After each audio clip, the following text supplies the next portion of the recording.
2012 brought us the rise of allies in professional sports. Well, it really started at the end of 2011 when soccer star David Testo came out. It was more an issue with myself, I think. However, as you can see, not a lot of sports athletes go public about being gay.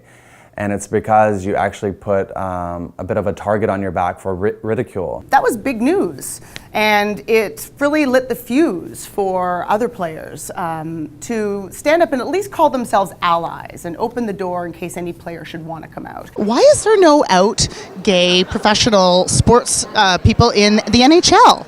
Well, Brendan Burke, as you know, Brian's son, was courageous enough within the arena. Being in management in hockey, that was tough enough. You know, it's one thing to be brave enough to swim, but to swim in a shark tank, he was incredible. Brian Burke lost his son Brendan to a car accident. But before that, 1 year before that, Brendan had come out as gay. So Brian felt that this became a cause that he really attached himself to, and so he spoke very passionately about it. He started appearing at different events, and he got an award from PFLAG. I'm greatly honored. I'll leave it at that. I'm honored. Thank you. Congratulations on your award. Thank you. I'm very excited. How do you feel about this award? I don't receive a lot of awards in my line of work, and most of the ones you get are hockey related. So when you are acknowledged for something you do in the community, and especially for the LGBT community, I'm proud of that. I'm flattered by that. And soon after that, this year, in 2012, him and his other son, Patrick, launched the You Can Play project. I'm Brian Burke, General Manager of the Toronto Maple Leafs. And I'm Patrick Burke, Scout for the Philadelphia Flyers. Before my brother Brendan passed away in 2010, he was the first person to fight for the rights of gay athletes in professional hockey. Since his accident, our family has fought hard to carry on his legacy and ensure that LGBT athletes around the world are afforded equal opportunity, judged only by their talent, character, and work ethic in their sport.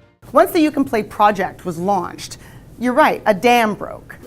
Do you support the line, if you can play, you can play? Absolutely. It's 100%. You know, at the end of the day, it's everyone's equal. It doesn't matter, you know, obviously what race you are or your sexuality. It's you know, everyone's welcome around here, and you know, everyone's the same.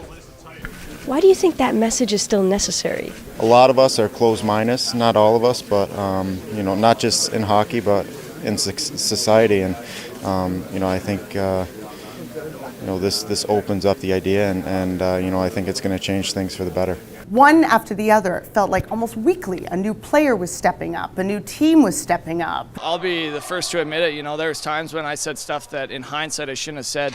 It is hurtful, and it's not necessarily the way we feel about it.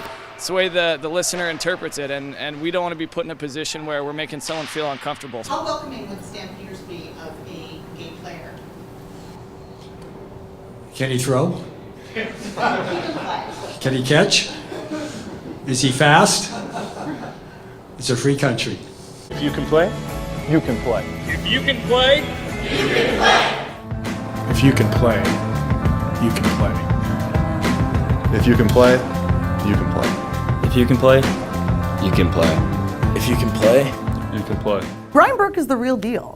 He put his money where his mouth is. He marched in pride alongside PFLAG with Patrick Burke and Rick Mercer. And he was very proudly at the front wearing his Leafs jersey. And that was the first time, I think, possibly in Toronto Pride history, that we've seen a Leafs jersey marching in pride. It was a glorious moment. You've done so much work to help eradicate the homophobia and transphobia in professional hockey. How is that struggle going? How is it? Is it as successful as you want it to be? No, I don't think it's a door you kick in. I think it's a wall that crumbles with time, and as prejudices and as bias and fear reduce, so does the difficulty for a gay athlete. So I don't think it's something that's going to change overnight. It was a very emotional moment for him. Like he even said that afterwards, that it wasn't just a march for him. It wasn't just a parade. It was really in honor of his son, and he's doing this for his son. It was beautiful.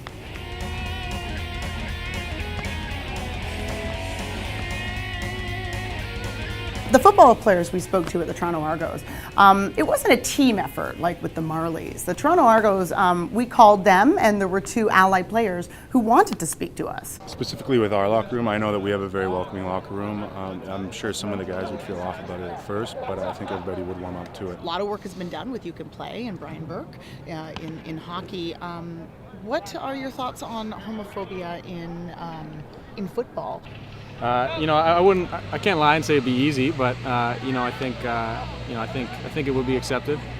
Then John Cornish with the Calgary Stampeders. We spoke to him, whose mother is a lesbian and whose sister is bisexual. That gave him a whole new perspective on the issue. And as a pro sports player, he stood back and said, that's not entirely true. The Argos didn't say that, did they? This Argos Toronto Argonauts? Because that's a lie. That is a lie. Anyways, okay. Why is that a lie? Because it's the makeup of these locker rooms is just, I mean, you have lots of Canadian guys that would be completely accepting of it, but it's not.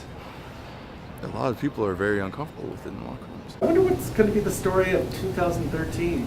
Well, maybe we'll see that player come out and be the first and lead the way and open the door for more gay players.